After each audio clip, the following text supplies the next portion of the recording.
Hello, John. Hello, all of you online. So happy to be together today.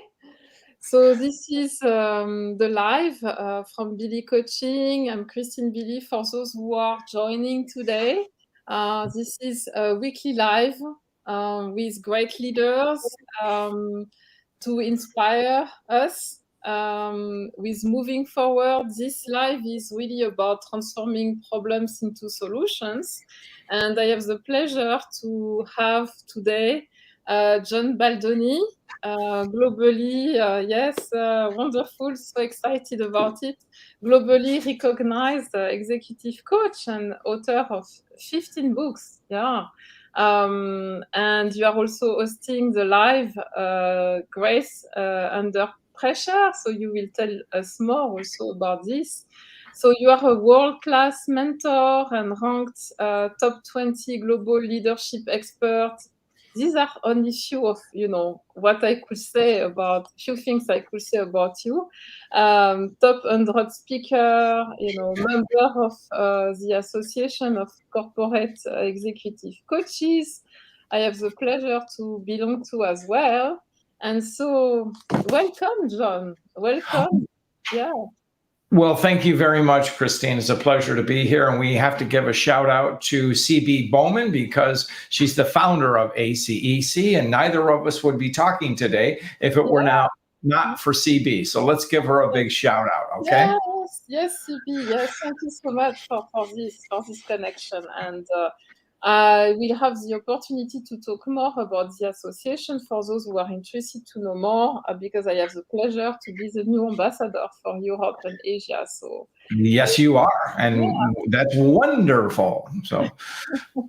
So today, John will be sharing with us, how he became a coach and why he specialized also on this. Leading through greater purpose and grace, the topic of the talk today. So I'm curious, as we start this discussion, there was a quote I saw on your website, and reading what you share.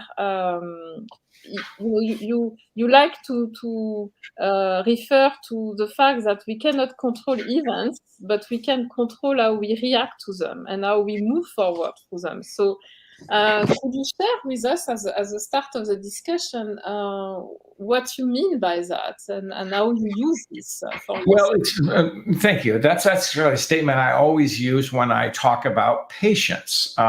Yes, things happen around us for which are very often or most often out of our control. What we can control is how we react to that. So, for example, if we get stuck in traffic, okay, the traffic jam is not our fault. So we can yell and scream and do all those kinds of things, honk our horn, but what good is it going to do? Not much. I learned that the hard way, so it doesn't. So it's better to be react in the sense of how would I like to see other people do this? Would I like to see a jerk screaming and yelling? No. So take it down a level. So it gets to the topic, as I mentioned, patience. And patience is a virtue.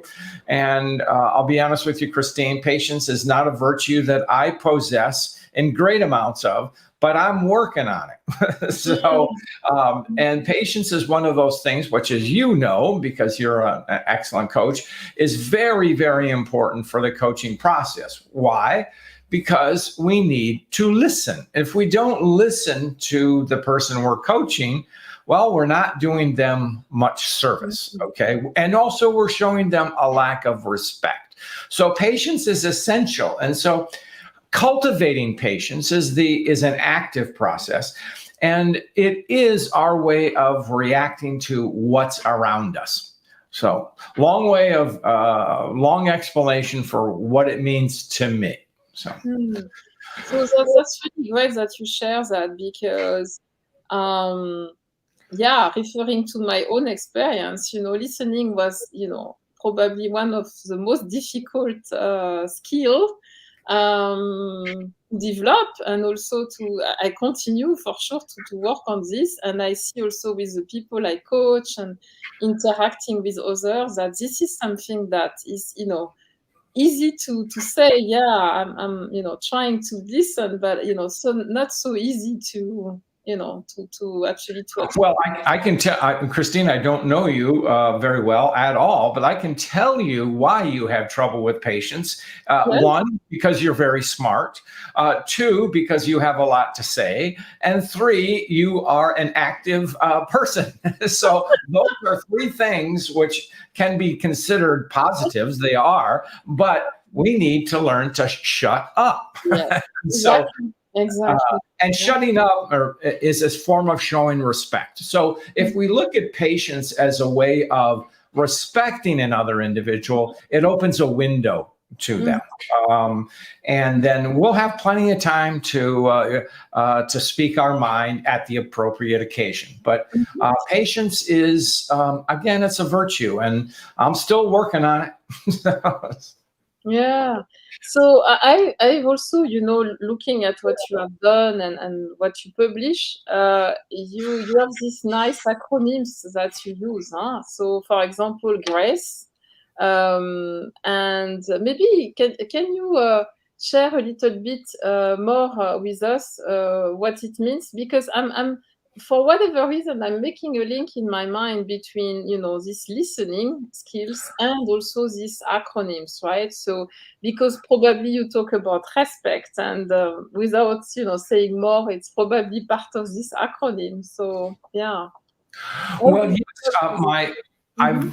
I've been researching the topic of grace for a long time. And in 2019, I published a book called Grace, a Leader's Guide to a Better Us. And I did turn grace into an acronym. So it's G for generosity, R for respect, C for compassion. Okay, those are things we typically associate with grace, but there's also the A and there's also the E. So, what does the A stand for? It means act for the benefit of others, because that's what leaders do.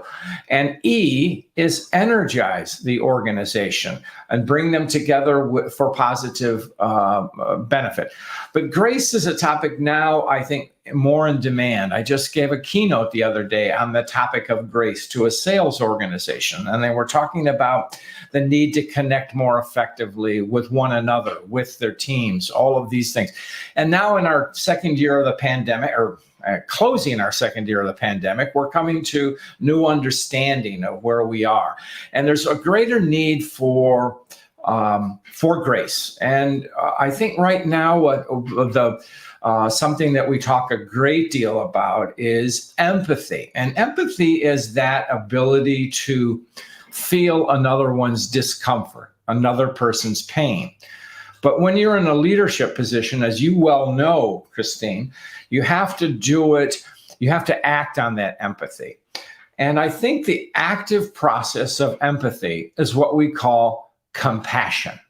Compassion is that ability to reach out and connect with one another. In fact, grace itself is all about connecting with other people.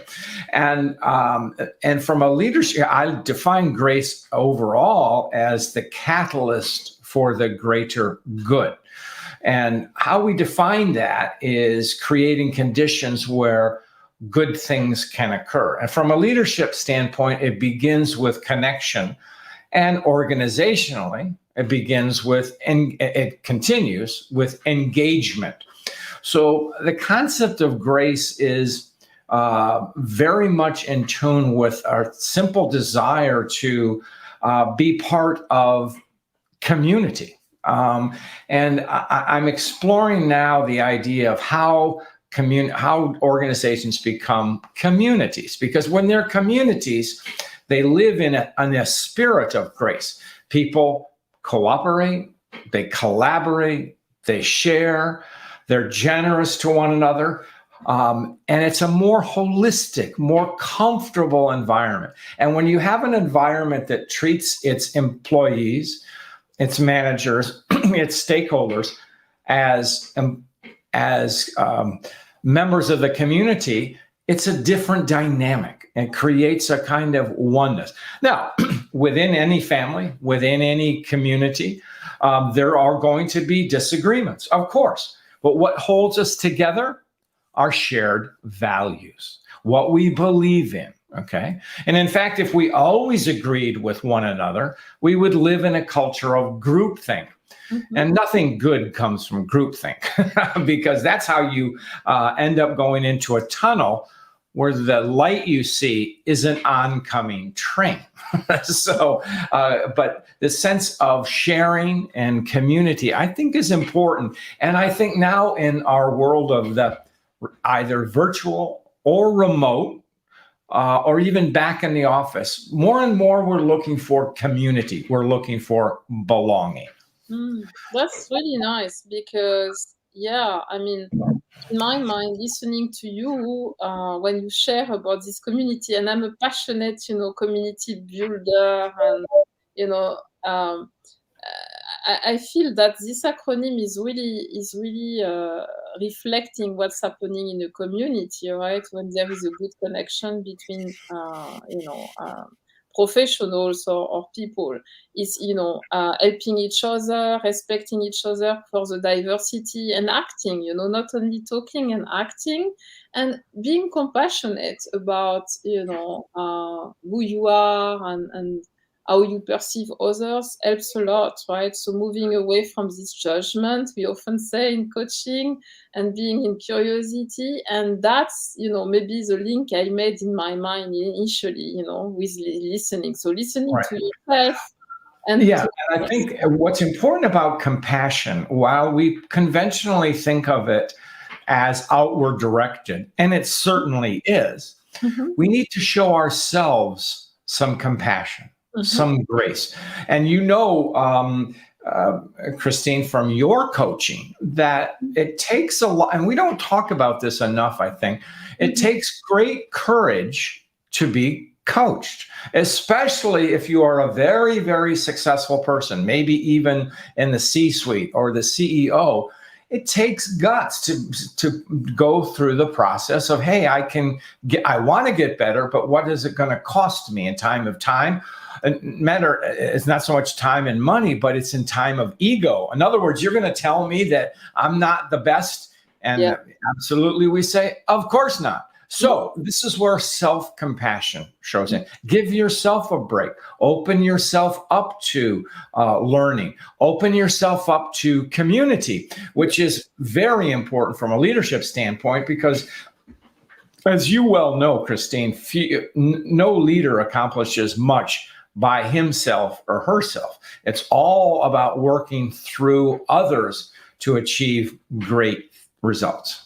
Yeah, okay. And I think CB will be happy also that you talk about courage, and I fully agree with you. I think it takes courage to accept that we don't know. In fact, we believe we know a lot, but we don't know so much, right? So creating the space for the other and for yourself takes courage, absolutely. And so wonderful. And I want to ask the audience, don't hesitate if you have comments or questions. I will integrate those in the show so that you can get the best about great expertise of John here.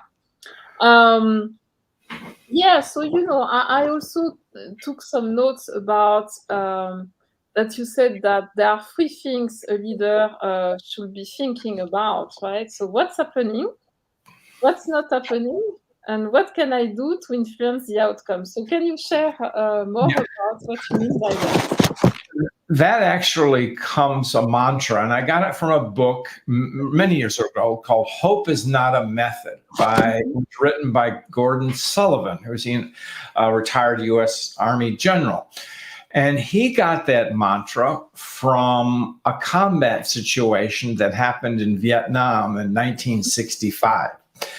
And it was actually the example, it was Colonel Moore, who later became General Moore. He and his men, 150 of them, dropped into a landing zone thinking that it was open territory. Well, they happened to be surrounded by 3,000 North Vietnamese regular soldiers. So they were in a world of hurt. And they endured a 36-hour firefight, took heavy casualties. Throughout the firefight, Colonel Moore was seen to, in a moment, sort of withdraw from the situation, not physically, but thinking. And what he was doing was going through this mantra: what's happening, what's not happening, what can I do to influence the action? I changed it to outcome. So you don't have to be in combat to do this. It's basically a little situation report. So ask yourself, this can be a reflective exercise that you do by yourself, or it can be an exercise with a team. And so what do I mean? So the first thing you say is what's happening. That's pretty easy to diagnose because it's the obvious. Okay, we're doing this, we're doing that, we know. Then you ask what's not happening. That's where you have to put on your thinking cap, okay? And think about, we're not achieving our quota, or we're not doing this, or people don't seem engaged, or there's a fear in the organization. There's a sense of ambiguity. So there's a lot of churn and tension if these things happen. And then the third question is, what do I, as the leader, do about it or not do about it? And so often, I think from a person in a senior leadership position, it's not what he or she does, it's the delegation, if you will, delegation with responsibility to others. Let's take care of this problem. Of course, if it's very serious, the leader must be actively engaged. I'm not talking about, I'm trying to avoid micromanaging, but what do I do to help this team survive, get it? And what do I do as their, how do I provide them resources? How do I open doors for training? How do I get them new people? How do I, all of these things, whatever they are. So these three questions are: what's happening, what's not happening, what can I do to influence the outcome? Very interesting, the contrast you make between what you observe and what you don't observe, right? And leading to then an action, right? A question around, the action. So, I mean, you are specialized in coaching in time of crisis, and it's often in a crisis we only see, a part of what's happening, right? So asking ourselves what's not happening may not be, yet a habit. Huh? So, so to see beyond what's there, right? So, or approaching from a different perspective. Okay, yeah. Good. So, and I have also, looking at what you have done, and this is so rich. And maybe this is a different question now, but you seem to like to play piano, right? So I was curious. I was curious to ask you if there is in your mind any link between the piano and the coaching or the activity you do, and if you were willing to share that with us. Yeah, very much so. Piano is something that I was introduced to as a child. And I will tell you, I probably hated every minute of it. But fortunately, my mother, God bless her, she just passed away recently, and lived a good, long life. So, but she, and I was able to thank her because she used to tease me, and she would not tease me, but she would say, "You'll thank me for help making you take piano lessons." And so I said, "Thank you, Mom," many times. So yes, and I went away from piano for many years, decades, and I came back to it, and I have found great joy in it. So where does the music come in? I wrote my last book is called Grace Notes. That's a tip of the cap to music, of course. Grace Notes, Leading in an Upside Down World. And I have done performances where I will be at a piano and I will pose a question to the audience, and I will play a piece of music to encourage reflection. And then we'll talk about it. So the book, Grace Notes, is a series of reflections, some of them poetic, I hope, on what we experienced during our first year of the pandemic. It's the questions that leaders would ask themselves, and what do I do next? And we explored the book explored the topics of resilience, empathy, grief, all of the things that were, and then what do we do about it? How do we build things better the next time? And so it's a good little, I'm very proud of this little book. It's only 75 pages or so, but it does have an artistic bent to it.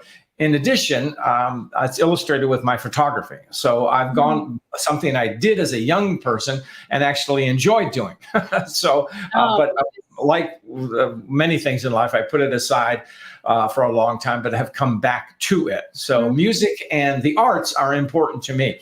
And thinking greatly, they stimulate, they're products, of course, of creativity. And too often, we think that creativity is some great spark from on high or whatever, or there are creative people. Well, I think all of us have the ability to be creative. And from a leadership standpoint, it's up to to a leader to create conditions for creativity to occur. Well, how do you do that? First thing you do, as a colleague of or a friend of mine, Rich Sheridan, who runs a very successful software company called Menlo Innovations, talks about you have to drive fear out of the organization. So if you stand up in the front of the room and yell, I want good ideas, that doesn't really encourage people to be creative. It scares the heck out of them. So we get to the concept of psychological safety, which our Amy Edmondson of Harvard Business School has been championing for years in her work and her writing. And psychological safety is very much entwined with the concept of community. And so it's all woven in there together. And I think an element of psychological safety, we can say it, is grace, giving oneself, looking more positively at others, but showing grace to others. Okay. Even if we feel slighted, or not if, when we feel slighted, let's not take it so personally. And that's what communities do. So. Yeah, I really like the link you make between, all these different elements, the psychological, safety, the grace, with the acronym you explained before, and then the artistic part of it, because we are all, I believe, artists, in fact. So we are all creative, as you say. And sometimes we refrain ourselves to show who we really are, right? So based on different beliefs or experience of life. And coaching helps a lot to be yourself, in fact, to be comfortable with yourself and to express fully yourself as part of the community. This is what we need. We all have a specific space, and it's about allowing ourselves to be really fully ourselves, right? So really nice, really nice. And you also use another acronym, which is MOXIE. So would you like to share about Sure. MOXIE was the book before Grace, and MOXIE is the sense of gumption and grit, which we hear, but it's focused on a goal. And what I did was I turned MOXIE into an acronym. Hey, I'm a one-trick pony. What can I say? I'm not going to apologize. So what is M? M stands for mindfulness. And being situationally aware, or being present in the moment. But from a leadership standpoint, it has a different connotation. It's more of the situation awareness, understanding what's happening around us and what you as a leader need to do. O is that opportunity, looking for what's over the horizon, and that's what leaders need to do. X is the X factor. Now, so that's kind of my buzzword for character. You cannot be a leader without character. And then I is for innovate, which we had just talked about with creativity. What is innovation? It's applied creativity. And then the E, again, is the energy energizing the organization. So Moxie is that acronym, but it's a twin of a book I wrote previously called Lead with Purpose, which is now coming back into vogue after 12 years. People are rediscovering it. Thank you. And I talked about purpose. The title of the book is called Lead with Purpose, giving your organization a reason to believe. And it's organizational purpose. Moxie is more internal. What's my own purpose? So the two books complement one another. And as I stand back from purpose, I talked about purpose is our why, something that many people, notably Simon Sinek, talks about. But what does purpose do? Okay, well, from an organizational standpoint or a personal standpoint, purpose sparks our vision, our mission. Okay, and so our vision is our sense of becoming, going forward. Mission is our doing and building what we're actually doing. And you well know, Christine, that can we achieve a vision? Can we achieve a mission in spite of people? Of course, we see that all the time. So how much better, though, to enfranchise people, to bring people together for common cause? Well, that gets exciting. And that's where our values come in, because values are what hold us together. Values create our community. And what helps facilitate our values? Grace. So there you got 3 books all linked together. Took me a dozen years to figure that out, Christine, but they all kind of come together. So excellent. That's really nice.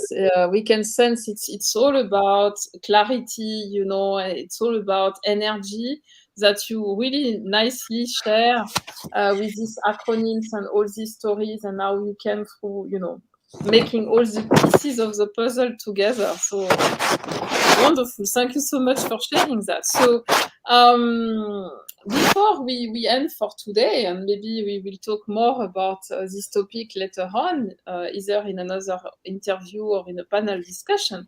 So we are in a time of change, right? So and hopefully we will COVID is behind, or almost behind. So I always ask, the leaders, coming to this live, what is your key message for the audience, so that they can move with grace in 2022 and beyond?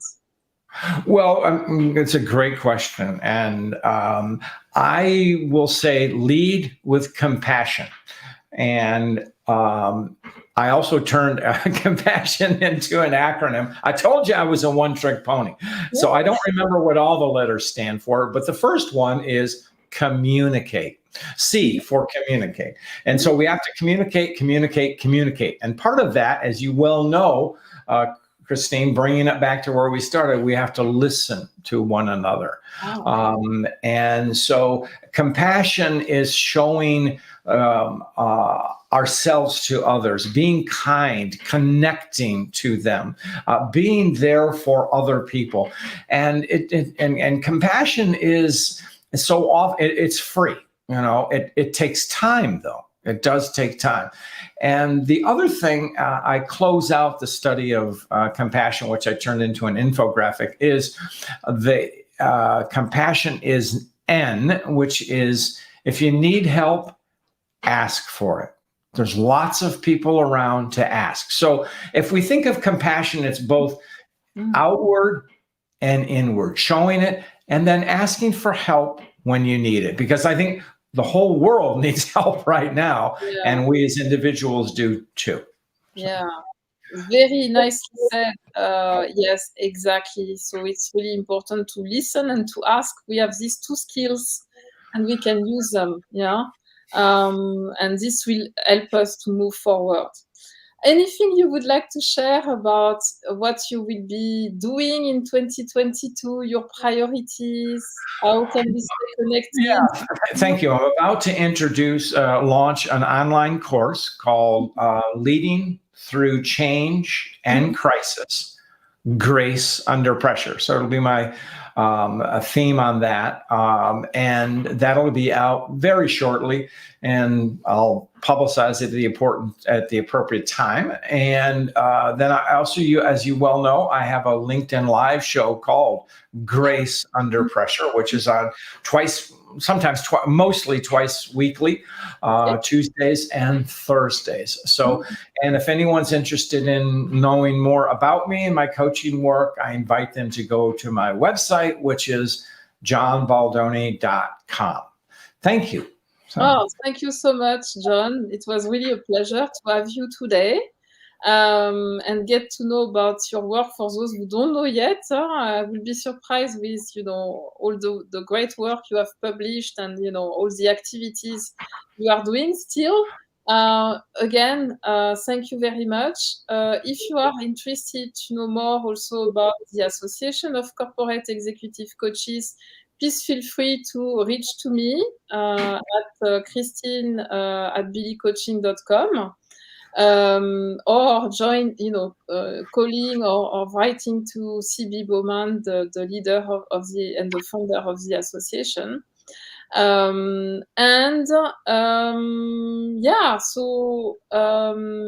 I think the last message for all of you who have joined us. Next week, I will interview Greg Williams, master negotiator. So still, another perspective on, how to transform problems into solutions. So thank you for all of you. And we look forward to, your comments, questions, what we can do together as a community to help each other in 2022. We are looking forward to get to know you and help you as needed. Okay, thank you so much, John. Bye-bye. Christine.